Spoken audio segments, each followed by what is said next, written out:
Panglima Batur, pejuang Muslim penentang Belanda dari suku Dayak Bakumpai. Panglima Batur lahir di Buntok Baru, Barito Utara, Kalimantan Tengah pada tahun 1852.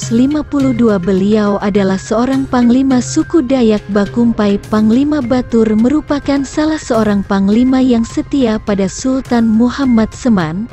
Ia juga seorang panglima dari suku Dayak yang telah beragama Islam, berasal dari daerah Buntok Kecil, 40 km di Udik Muara Teweh. Gelar Panglima khusus untuk daerah suku-suku Dayak pada masa itu menunjukkan pangkat dengan tugas sebagai kepala yang mengatur keamanan dan mempunyai pasukan sebagai anak buahnya. Seorang panglima adalah orang yang paling pemberani, cerdik, berpengaruh dan biasanya kebal. Panglima Batur ialah pejuang yang bersama Sultan mempertahankan benteng terakhir di Sungai Manawing dalam perjuangan mereka melawan Belanda. Pada saat Panglima Batur mendapat perintah untuk pergi ke Kesultanan Pasir guna memperoleh mesiu, saat itulah benteng Manawing mendapat serangan Belanda. Pasukan Belanda di bawah pimpinan Letnan Christoffel yang berpengalaman dalam Perang Aceh, dengan sejumlah besar pasukan Marsose yang terkenal ganas dan bengis, menyerbu benteng Manawing pada Januari tahun 1905. Dalam pertempuran yang tidak seimbang ini, Sultan Muhammad Seman tidak dapat bertahan. Sultan tertembak dan dia gugur sebagai kesuma bangsa.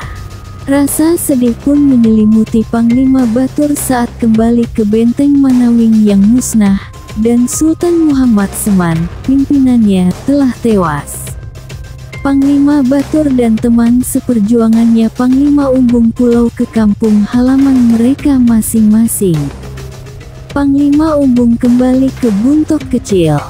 Meski saat itu Panglima Batur menjadi satu-satunya pimpinan perjuangan yang masih bertahan, namun Belanda cukup kesulitan untuk menaklukkannya.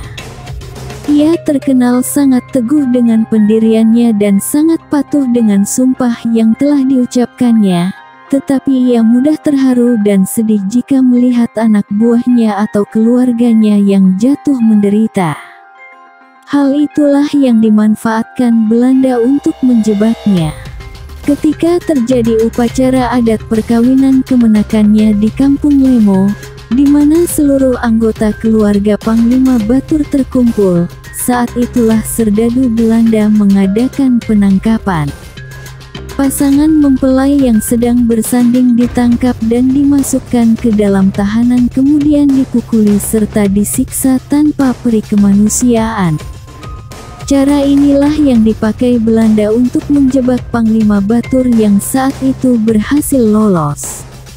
Dengan perantaraan Haji Kuit, salah seorang saudara sepupu Panglima Batur, Belanda berusaha menangkapnya. Atas suruhan Belanda, Haji Kuit mengatakan bahwa apabila Panglima Batur bersedia keluar dari persembunyian dan bersedia berunding dengan Belanda, barulah tahanan yang terdiri dari keluarganya dikeluarkan dan dibebaskan. Tapi sebaliknya, apabila Panglima tetap berkeras kepala, tahanan tersebut akan ditembak mati. Hati Panglima Batur menjadi gundah dan dia sadar bahwa apabila dia bertekad lebih baik dia yang menjadi korban sendirian daripada keluarganya yang tidak berdosa ikut menanggungnya. Dengan diiringi orang-orang tua dan orang sekampungnya, Panglima Batur berangkat ke Muara Teweh. Sesampainya di sana bukan perundingan yang didapatkan, tetapi ia ditangkap sebagai tawanan dan selanjutnya dihadapkan di meja pengadilan. Ini terjadi pada tanggal 24 Agustus tahun 1905.